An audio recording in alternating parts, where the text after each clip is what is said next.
Bismillahirrahmanirrahim. Assalamualaikum warahmatullahi wabarakatuh. Alhamdulillah. Alhamdulillahilladzi ja'ala hadha syahra sayyidus syuhur syahru ramadhan alladzi unzila fihi al-Qur'an hudal linnasi wa bayyinatin minal huda wal furqan. Amma ba'd. Jamaah salat subuh Masjid Baitur Rahim rahimakumullah. Kita bersyukur kepada Allah, doa kita dikabulkan oleh Allahumma balighna fi Ramadan, Allahumma barik lana fi Rajab wa Sya'bana wa barik lana fi Ramadan. Dan kita dipertemukan dengan tamu Allah bulan suci Ramadan, dan kita bisa melaksanakan insyaallah puasa. Mudah-mudahan Allah memberikan kesehatan kepada kita sampai selesai di tahun 1444 Hijriah ini, Allahumma amin. Jamaah rahimakumullah, 2 hari yang lalu tema yang diberikan kepada saya tentang rukun Islam. Hampir semua jamaah sudah tahu tentang rukun Islam itu. Jamaah rahimakumullah, kalau rukun itu ada yang menjelaskan pokok-pokok ajaran yang harus atau wajib dilaksanakan oleh umat Islam dengan syarat dan waktu yang sudah ditentukan. Jadi amalan-amalan atau ibadah-ibadah yang harus dilaksanakan oleh umat Islam sesuai dengan syarat dan waktu yang sudah ditentukan, itu ada yang mendefinisikan rukun Islam itu seperti itu. Kemudian kalau kita lihat dari sisi urutannya, ada 2 hadis. Hadis yang diriwayatkan oleh Bukhari sama hadis yang diriwayatkan oleh Muslim. Dalam hadis Bukhari itu diterangkan bahwa bunyal Islamu ala khamsin dan seterusnya. Itu urutannya adalah yang pertama syahadat, yang kedua adalah sholat, yang ketiga adalah zakat, kemudian yang keempat itu adalah haji, baru kemudian puasa, hijjul baiti, kemudian basyamur Ramadan.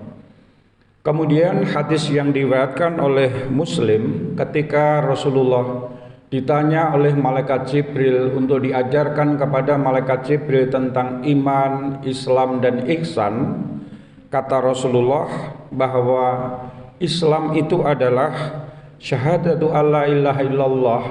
Yang pertama adalah syahadat dan seterusnya. Baru yang keempat itu adalah puasa. Dan kemudian yang kelima itu baru ibadah haji. Tentang urutan apakah haji dulu, apakah puasa dulu, sebagian ahli mengatakan tidak ada permasalahan.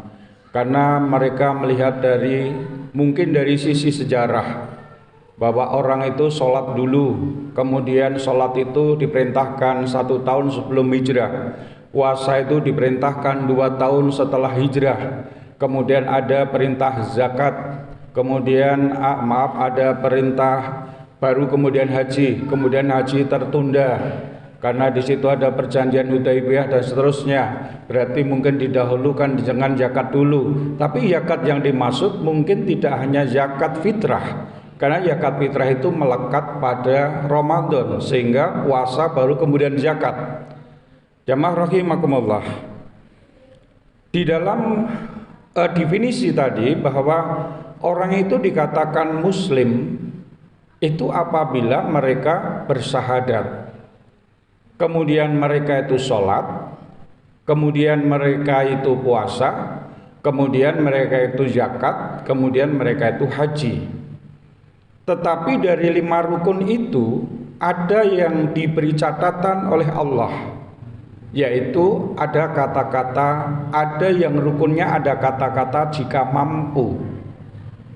Zakat termasuk jika mampu, haji juga jika mampu.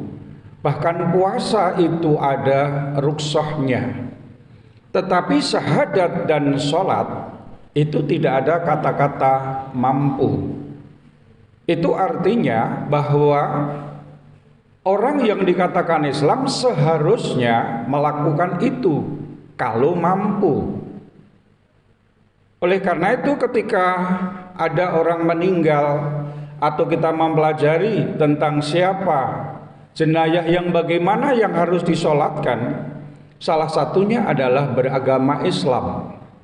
Apa indikatornya beragama Islam?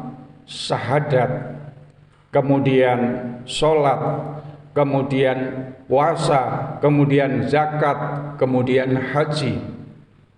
Kalau belum haji, berarti dia belum mampu. Kalau dia belum zakat, mungkin tidak mampu. Kalau belum puasa, mungkin memang dia ada rukhsah. Berarti cukup dua, yaitu syahadat dan sholat. Kalau ternyata belum sholat, hanya syahadat, ya sudah, karena syaratnya dia sudah memenuhi sebagai seorang muslim, sebutan muslim. Tetapi apakah mereka husnul khotimah atau tidak, itu bukan urusan kita. Itu adalah hak Allah untuk menilai apakah seseorang husnul khotimah atau tidak. Nah, oleh karena itu jamaah rahimakumullah, tentu kita ingin menjadikan diri kita ini orang yang melaksanakan rukun Islam. Sehingga kalau ada definisi rukun itu sesuatu yang harus ada dan tidak boleh digantikan, dan amalan itu, sebutan itu menjadi sah kalau dia melaksanakan rukun, maka kita harus melaksanakan rukun Islam yang 5 itu. Tetapi sekali lagi, ada 3 rukun yang di situ ada catatan-catatan dari Allah, yang di situ ada rukhsah dari Allah. Tetapi kalau syahadat dan sholat, sampai orang yang sakit sekalipun, mau meninggal sekalipun, boleh dengan isyarat. Tetapi kalau puasa tidak boleh puasa dengan isyarat dan seterusnya. Haji tidak boleh dengan isyarat dan seterusnya. Zakat tidak boleh dengan isyarat dan seterusnya. Jamaah rahimakumullah, ketika kita sudah bisa melaksanakan rukun Islam, sebutan kita baru muslim.